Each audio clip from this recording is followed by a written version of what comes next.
Hello పిల్లలు, praise the lord. Welcome to kids story time. పిల్లలు, ఈరోజు లెసన్కి మీరు అందరూ రెడీగా ఉన్నారు కదా? Okay, let's start.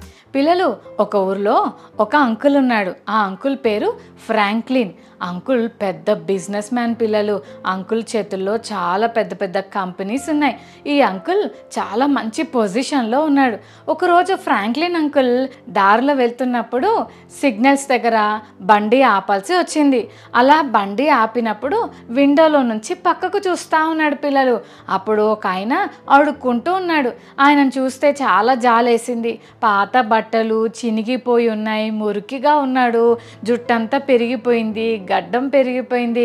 ఆయనను చూసి ఫ్రాంక్లిన్ అంకుల్ చాలా బాధపడుతూ, అయ్యో పాపం ఎంత బాధపడుతున్నాడో, డబ్బులు లేక తిండి లేక ఎంత కష్టపడుతున్నాడో అని అతను అలాగే గమనిస్తుంటే అంకుల్ సడన్గా షాక్ అయిపోయాడు. పిల్లలు, ఎందుకో తెలుసా? ఇంతకీ ఆయన ఎవరో కాదు, ఫ్రాంక్లిన్ అంకుల్ చిన్నప్పుడు స్కూల్లో చదువుకున్నప్పుడు వాళ్ళ ఫ్రెండ్ శ్రీకాంత్ సైడ్కి బండి ఆపు అని చెప్పి పరిగెత్తుకుంటూ అతని దగ్గరికి వెళ్ళి, హలో శ్రీకాంత్, బాగున్నావా? ఏంటి నీ పరిస్థితి ఇలా అయిపోయిందిరా, ఎందుకు ఈ పరిస్థితికి వచ్చావు అని అంటే శ్రీకాంత్ అంకుల్ తన ప్రాబ్లమ్స్ అన్నీ చెప్తూ, అరే నా లైఫ్లో చాలా కష్టాలు వచ్చాయిరా, విపరీతమైన అప్పులు చేశాను, ఇంట్లో అన్ని విషయాల్లో నష్టపోయాను, ఇక నన్ను ఇంట్లో ఎవ్వరూ ఉండనివ్వలేదు, అందుకే బాధ అనిపించి ఏం చేయాలో అర్థం కాక రోడ్డు మీదకి ఎక్కానురా, నాకంటూ ఏం ఫ్యూచర్ లేదురా, నేను చూస్తే చాలా హ్యాపీగా అనిపిస్తుందని శ్రీకాంత్ అంకుల్ తన పరిస్థితిని అంతా ఫ్రాంక్లిన్ అంకుల్కి చెప్పాడు.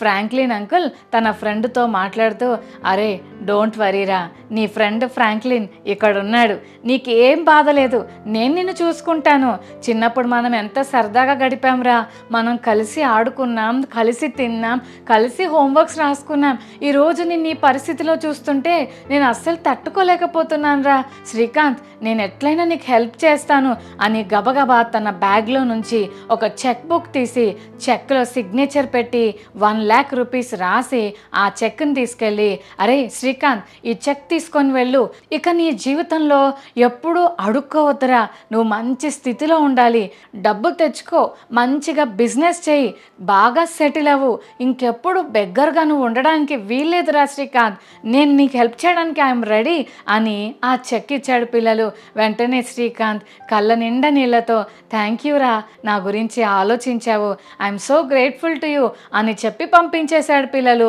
ఇక శ్రీకాంత్ అంకుల్ నిజంగా ఎంత మంచి ఫ్రెండ్ నాకు దొరికాడు, మా ఫ్రెండ్ ఫ్రాంక్లిన్ పెద్ద బిజినెస్ మ్యాన్ అయినప్పటికీ నా గురించి ఆలోచించాడు అని ఎంతో సంతోషపడ్డాడు. నిజమే కదా పిల్లలు, కొన్నిసార్లు మనం కూడా చాలా కష్టాల్లో నుంచి పైకి వచ్చి ఉంటాం, కానీ మనం ఒక స్థితిలోకి వచ్చాక మనకంటే తక్కువగా బ్రతుకుతున్న వాళ్ళని ఎప్పుడూ మర్చిపోవద్దు, విడిచిపెట్టద్దు, వాళ్ళకు కూడా మనం ఏదో ఒక రీతిగా సహాయపడుతుంటే అది మనకు దేవుడు గొప్ప బ్లెస్సింగ్గా మారుస్తాడు.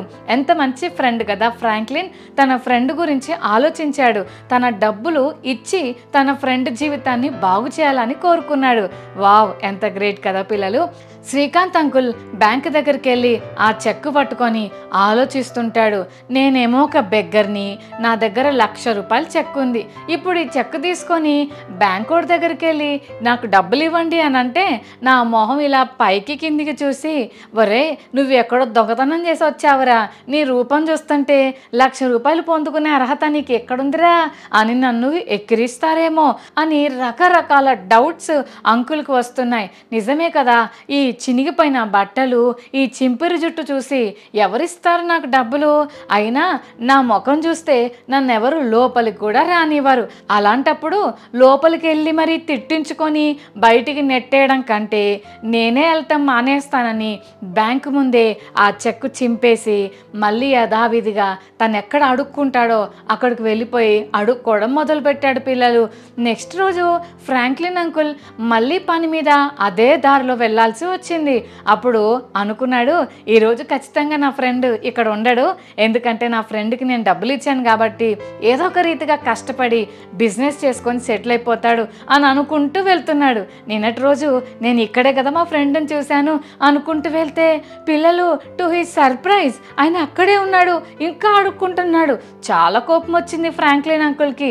వెంటనే కారు పక్కన పెట్టి పరిగెత్తుకుంటూ తన ఫ్రెండ్ దగ్గరికి వెళ్ళి, శ్రీకాంత్ ఏమైందిరా, మళ్ళీ ఇక్కడే ఉన్నావేంటి, నేను నీకు ఇచ్చిన చెక్ని బ్యాంక్ దగ్గరికి తీసుకువెళ్ళలేదా అని అడిగితే శ్రీకాంత్ అంకుల్ అంటాడు, అరే నువ్వు చెక్ ఇచ్చిన మాట వాస్తవమే, కానీ చినిగిపోయిన బట్టలు చింపిరి జుట్టేసుకొని నా వాలకం చూస్తే నాకు ఎవడైనా 1,00,000 రూపాయలు ఇస్తాడంటావా? అందుకే నాకు డౌట్ వచ్చి ఎందుకు వచ్చిందిలే అని వాళ్ళు నన్ను నెట్టేయక ముందే నేనే బయటకు వచ్చేసానురా, నాకు అంత అర్హత లేదురా ఫ్రాంక్లిన్ అని చెప్పాడు పిల్లలు. ఫ్రాంక్లిన్ 2 చేతులు తల మీద పెట్టుకొని, అరే నీకు ఎట్లా చెప్పాలిరా, నువ్వు ఆ చెక్ని బ్యాంకుకి తీసుకెళ్తే నీ అపియరెన్స్ని చూసి కాదురా వాళ్ళు డబ్బులు ఇచ్చేది, ఆ చెక్కు మీద ఉన్న సిగ్నేచర్ని చూసి ఇస్తారు. ఇంత మంచి అవకాశాన్ని ఎందుకురా అలా వదిలేసుకున్నావు? నేను ఇచ్చాను కదరా, దాన్ని ఉపయోగించుకుంటే నీ లైఫ్ ఎంత బాగుండేది అని చెప్పాడు పిల్లలు. నిజమే కదా, నేను బాలేననో నాకు తెలివి లేదనో నా వల్ల కాదనో మన కేపబిలిటీస్ అన్నీ తక్కువ అంచనేసి గొప్ప గొప్ప అవకాశాలని చాలాసార్లు పోగొట్టుకుంటాం. శ్రీకాంత్ అంకుల్ గనక ఆ ఛాన్స్ ఉపయోగించుకుంటే ఇంకెప్పుడు అందరి దగ్గర అడుక్కోవాల్సిన పరిస్థితి వచ్చేది కాదు కదా పిల్లలు. మనం కూడా ఆపర్చునిటీస్ విషయంలో చాలా జాగ్రత్తగా ఉండాలి, వైజ్గా ప్రతి ఆపర్చునిటీని ఉపయోగించుకోవాలి పిల్లలు. బైబిల్ గ్రంథంలో కూడా ఒకరోజు యేసయ్య దేవుని మాటలు చెప్పుకుంటూ వెళ్తుంటే సడన్గా ఒక అన్న పరిగెత్తుకుంటూ వచ్చాడు. ఆయన ఎవరో కాదు పిల్లలు, చాలా ధనవంతుడు, మంచి బట్టలు వేసుకొని హుందాగా ఉండే ఆ అన్న పరిగెత్తుకుంటూ వచ్చాడు. పిల్లలు, ఎవరైనా ధనవంతులు రోడ్డు మీద చాలా హుందాగా కనపడాలని అనుకుంటారు, కానీ ఈ అన్న మాత్రం పరిగెత్తుకుంటూ వచ్చేస్తున్నాడు ప్రభు దగ్గరికి. వావ్, ఎంత గ్రేట్, దేవుని కోసం పరిగెత్తుతున్నాడు అని అనిపిస్తుంది కదా. అంతేకాదు యేసయ్య దగ్గరకు రాగానే మోకాళ్ళు వేసాడు పిల్లలు. మనలో చాలామంది సండే స్కూల్లో ప్రార్థన చేయమంటే అలా ప్రశాంతంగా కూర్చుంటారు కొంతమంది పిల్లలు. ఇంకా కొంతమంది చర్చిలో చైర్లు ఎక్కడ ఖాళీ ఉన్నాయో చూసుకొని కింద మాత్రం కూర్చోరు. పెద్దవాళ్ళు కింద కూర్చున్నా పర్లేదు కానీ నేను మాత్రం చైర్లోనే కూర్చోవాలి అని అనుకుంటారు. కానీ ఈ అన్న ఎంత గ్రేట్ కదా, ఎంత ధనవంతుడైనప్పటికీ పరిగెత్తుకుంటూ వచ్చాడు. ఒకటైతే యేసయ్య దగ్గర మోకాళ్ళు వేశాడు. పిల్లలు, మనం ఎవరి దగ్గర మోకాళ్ళు వేస్తాం అంటే మనకంటే గొప్పవారి దగ్గరే కదా. అయితే ఈ అన్న ఇండైరెక్ట్గా ఏం చెప్తున్నాడంటే, యేసయ్య నువ్వు చాలా గొప్పవాడవని నేను నమ్ముతున్నాను, అందుకే నీ దగ్గర నేను ఎంత ధనవంతుడైనప్పటికీ మోకాలు వేస్తున్నాను, అంటే నిన్ను గౌరవిస్తున్నాను, నీకు లోబడతాను అన్నట్లుగా నీల్ డౌన్ చేశాడు పిల్లలు. అంతేకాదు పిల్లలు, ఈ అన్న జీసస్ని ఒక క్వశ్చన్ వేశాడు. అదేంటో తెలుసా? యేసయ్య నిత్య జీవానికి నేను వారసుడని అవ్వాలంటే నేనేం చేయాలి అని అడిగాడు పిల్లలు. నిజమే కదా పిల్లలు, ఎంత గ్రేట్ క్వశ్చన్ యేసయ్యను అడిగాడో.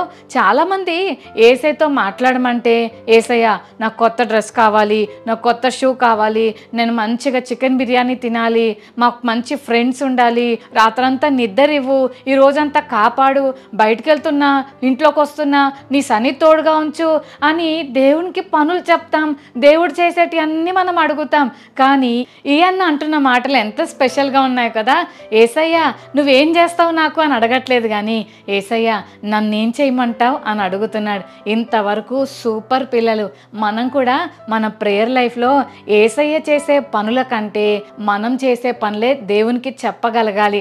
యేసయ్య నీ కొరకు నేను జీవిస్తాను, నీకు మహిమకరంగా నేను ఉంటాను, ప్రతిరోజు నీతో మాట్లాడతాను, నీ వాక్యం చదువుతానని మనం ఏం చెయ్యాలనుకుంటున్నామో అది దేవునికి చెప్పాలి. ఈ అన్న దేవుణ్ణి ఎంత మంచి క్వశ్చన్ అడిగాడో కదా.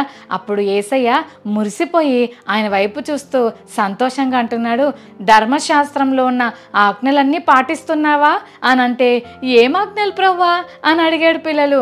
అప్పుడు యేసయ్య అన్నాడు, అబద్ధాలు ఆడకూడదు, దొంగతనం చేయకూడదు, నరహత్య చెయ్యొద్దు, పాపం చెయ్యొద్దు, నీ దేవుడైన యెహోవాని హార్ట్ఫుల్గా ప్రేమిస్తున్నావా అని అడిగితే ఆ అన్న అంటాడు, ప్రవ్వా చిన్నప్పటి నుంచి ఇవన్నీ ఫాలో అయిపోతున్నాను ప్రవ్వా అని చెప్తున్నాడు పిల్లలు. మిమ్మల్ని ఎవరైనా ఇప్పుడు ఏబిసిడీలు చెప్పు అని అన్నారనుకోండి, అక్క ఇప్పుడు ఏబిసిడీలు ఏంటక్క అంటారు కదా. 1 టేబుల్ చెప్పండి అని అంటే, అక్క జోకులు వేయకండి అక్క, 1 టేబుల్ ఎవరికి రాదక్క అంటారు కదా. ONE1 TWO2 చెప్పండి పిల్లలు అని 8th క్లాస్ పిల్లల్ని 10th క్లాస్ పిల్లల్ని అడిగితే ఎలా ఉంటుంది పిల్లలు? నిజంగా ఎప్పుడో చదివేశానక్క, ఇదేం కొత్త ఏం కాదక్క నాకు అని అనుకుంటాను కదా. ఆ అన్న కూడా అట్లాగే ఫీల్ అయిపోతున్నాడు. చిన్నప్పటి నుంచి ఇవన్నీ చేసుకుంటూ వస్తున్నాను ప్రవ్వా, ఈరోజు నాకు ఇవేమి కొత్త కాదు అన్నాడు. అప్పుడు యేసయ్య అతని వైపు చూశాడు పిల్లలు. అతన్ని చూస్తున్నప్పుడు యేసయ్యకి అతనిలో ఒక విషయం చాలా క్లియర్గా కనిపిస్తుంది. వెంటనే అతని మీద యేసయ్యకు చాలా ప్రేమ కలిగింది. నువ్వు చాలా విషయాల్లో మంచిగా ఉన్నావు, కానీ నీలో ఒక్కటి కొదువుగా ఉంది అని ప్రభు అన్నాడు పిల్లలు. ఆయనకి అర్థం కాలే. నేను లాస్ అన్నీ ఫాలో అవుతున్నా, నాకు మంచి బట్టలు ఉన్నాయి, నాకు చాలా ఆస్తి ఉంది, డబ్బు నాకు ఫుల్గా ఉంది.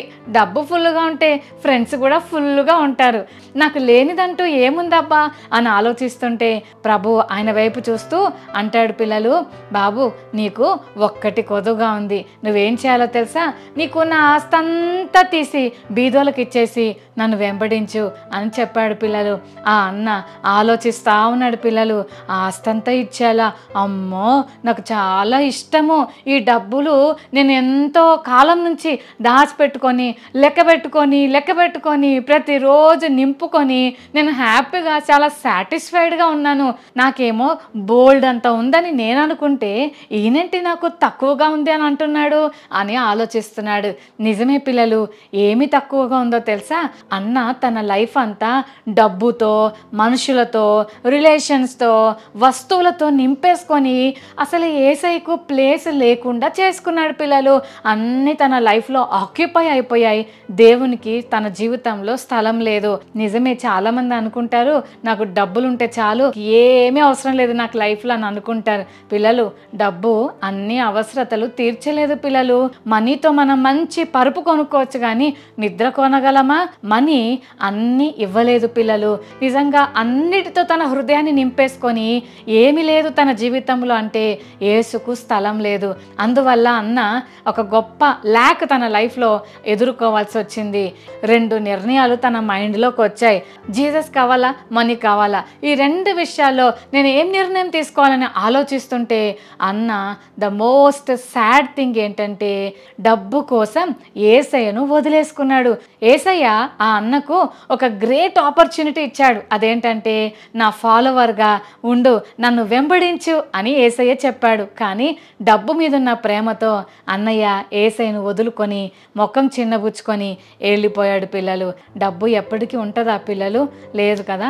మనం చచ్చిపోయిన తర్వాత డబ్బు మన వెంట రాదు పిల్లలు. ఉన్నవన్నీ అందరు తీసుకొని వెళ్ళిపోతారు, కానీ మనకంటూ ఏది పర్మనెంట్గా ఉండదు కదా పిల్లలు. కాబట్టి ఈ లోకంలో ఉన్నప్పుడే ఉపయోగపడేదానికంటే లోకంలో ఉన్నప్పుడు, లోకాన్ని విడిచిపెట్టి వెళ్ళినప్పుడు, అంటే బ్రతుకున్నప్పుడు, చచ్చిపోయిన తర్వాత కూడా మనతో పాటు వచ్చే మన యేసయ్యను కనుక మనం ఫాలో అయితే గొప్ప బ్లెస్సింగ్స్ మనం పొందుకున్న వారం అవుతాం. కాబట్టి ఈరోజు లెసన్లోంచి మనం ఏం నేర్చుకుంటున్నామంటే గ్రేట్ ఆపర్చునిటీస్ని ఎప్పుడు మనం మిస్ చేసుకోకూడదు. ఇందాక మనం చూసాం కదా, శ్రీకాంత్ అంకుల్ ఫ్రాంక్లిన్ అంకుల్ ఇచ్చిన ఆ చెక్ని యూజ్ చేసుకోకపోవడం వల్ల ఆయన ఇంకా ఆ బెగ్గర్ పొజిషన్లోనే ఉండిపోయాడు. ఎంత సాడ్ థింగో కదా. ఈ ధనవంతుడైన ఈ అన్నయ్య కూడా పరిగెత్తుకుంటూ వచ్చాడు, మోకాళ్ళు వేశాడు, గ్రేట్ క్వశ్చన్ అడిగాడు. కానీ ఎప్పుడైతే దేవుడు ఒక గ్రేట్ ఆపర్చునిటీ ఇచ్చి ఆస్తిని వదిలేసి నన్ను వెంబడించానంటే అన్న రాంగ్ చాయిస్ చేశాడు. అదేంటంటే యేసునే వదిలేసి ఆస్తి కోసం వెళ్ళిపోయాడు పిల్లలు. This is the sad thing. పిల్లలు, మన లైఫ్లో కూడా కొన్నిసార్లు 2 నిర్ణయాల మధ్యలో మనం ఉంటాం. ఇటు వెళ్తే దేవునికి మహిమ, ఇటు వెళ్తే సాతానికి మహిమ. మనం ఏ నిర్ణయం తీసుకోవాలో ఆలోచించుకోవాలి. కొన్నిసార్లు యేసయ్యకు మహిమ తెచ్చే స్థలాల్లో కొంచెం కష్టం అనిపించవచ్చు, ఇబ్బంది అనిపించవచ్చు, కానీ తర్వాత దేవుడు గొప్ప మహిమను మనకి ఇస్తాడు. అందుకే జాగ్రత్త, be careful while making choices. ఓకేనా children? Never misuse the opportunities which come to you. ఎప్పుడైనా మంచి అవకాశాలు దేవుడు నీకు ఇచ్చినప్పుడు వెంటనే దాన్ని గ్రాప్ చేసుకొని దేవుని కొరకు జీవించు.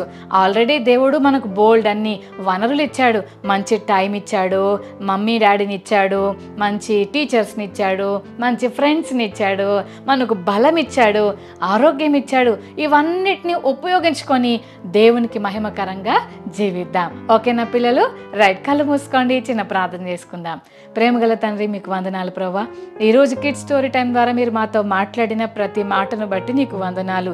శ్రీకాంత్ అన్న ఆపర్చునిటీని పోగొట్టుకున్నట్లుగా, ధనవంతుడైన ఆ అన్న ఆపర్చునిటీని పోగొట్టుకున్నట్లుగా మా లైఫ్స్లో మేము అలా ఉండటానికి వీల్లేదు ప్రవ్వా. ప్రతి ఆపర్చునిటీని చక్కగా ఉపయోగిస్తూ దాని ద్వారా నీకు మహిమను తెచ్చే కృప దయచేయండి.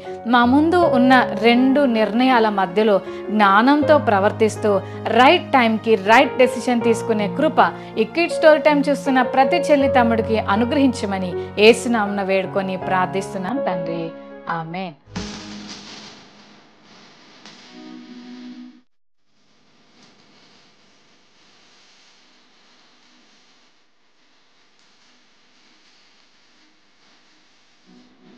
శ్రీకాంత్ అంకుల్కి ఫ్రాంక్లిన్ అంకుల్ ఏమి ఇచ్చాడు? శ్రీకాంత్ అంకుల్ తనకివ్వబడిన ఆపర్చునిటీని ఎలా మిస్యూజ్ చేసుకున్నాడు? ధనవంతుడైన ఆ అన్నయ్య యేసయ్య దగ్గరకు వచ్చినప్పుడు ఏ 3 పనులు చేశాడు? యేసయ్య ఆ అన్నయ్యను ఏమి చెయ్యమని చెప్పాడు? మన లైఫ్లో దేవుడిచ్చిన ఆపర్చునిటీస్ని మనము ఏం చేయాలి?